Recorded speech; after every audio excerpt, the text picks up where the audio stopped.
Hello everyone and welcome back to another tutorial. Today we're going to see how to connect Bitget to TradingView. Firstly, log into your Bitget account and then select API management from the human icon. Click Create New API and fill in the details such as notes, API passphrase, permission settings, and IP address. Leave it blank when connecting to TradingView. Then click Next. Your API key and passphrase will be generated. Copy them and keep them safe. Do not share them to avoid losing funds. After that, head to TradingView and log in or create an account. And go to Products section, then choose Charts and scroll down and open Trading panel. Then click CO Brokers and select Bitget.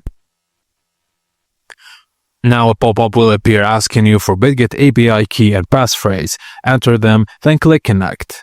You'll be redirected to the Bitget login page. Just log in and authorize the integration.